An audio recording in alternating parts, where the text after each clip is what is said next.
Now, what are some of the questions that you wish district administrators would ask you about getting started with developing or implementing CS education in their own schools or district? Well, I guess the ones I wish they would ask is, and sometimes they do, how is this going to help my teachers? Mm, Kind of behind that question that I would like them to ask is the question that we typically hear is, or the statement is, our teachers have so much on their plate, they cannot do one more thing. right.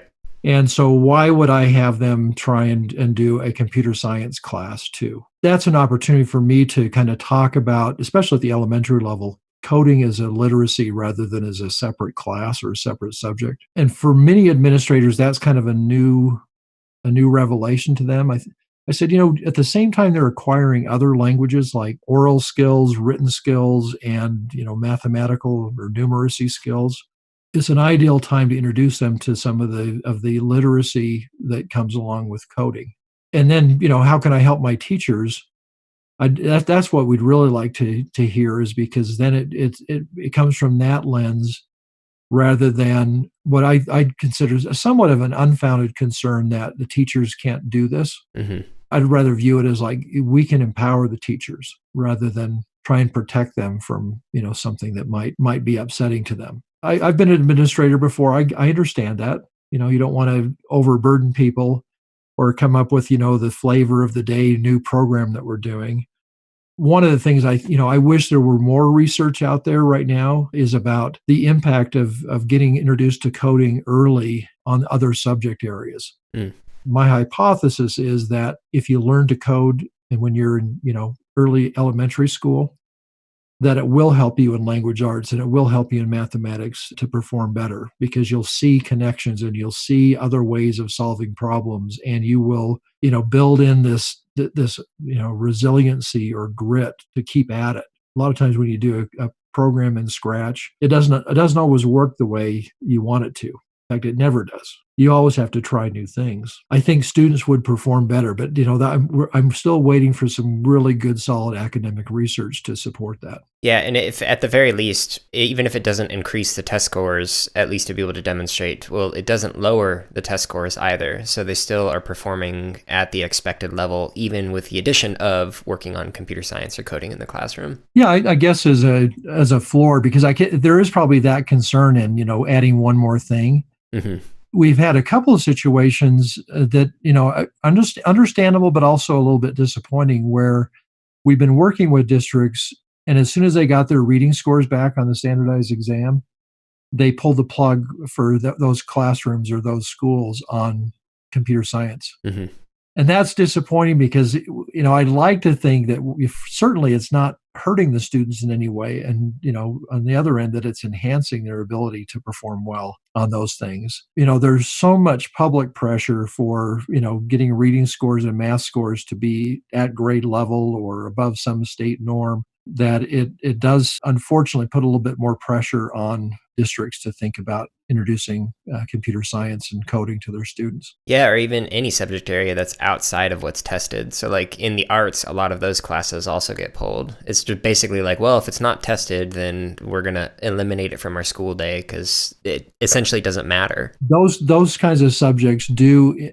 I mean, one, they enhance the joy and the satisfaction of the students Right. if they can see a more broad based approach. I think it adds to the richness and joy of an elementary student when they can do things other than just read, write, and do math. Hmm.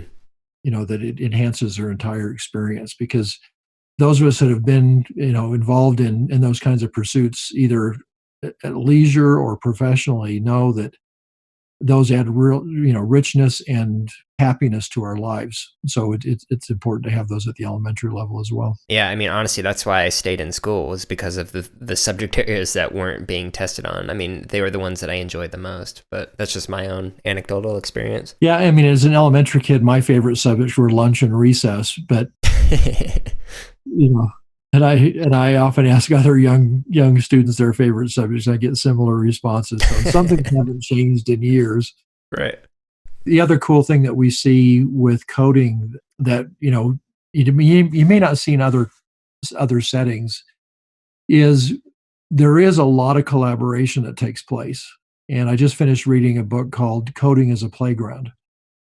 And the thing I liked about the book was, they said a lot of us in education have done playground duty or, something like that, where we had to monitor what was taking place on the playground. And what does that look like? And what does that sound like?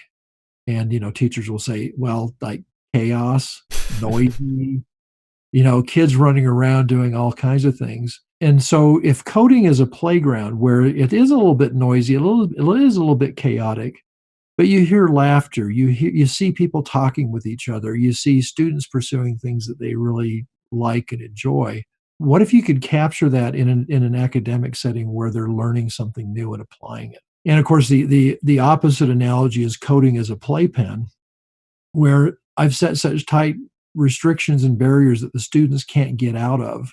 Typically, when you think of a playpen, you think, somebody's screaming and crying because they don't like it, because it's confining.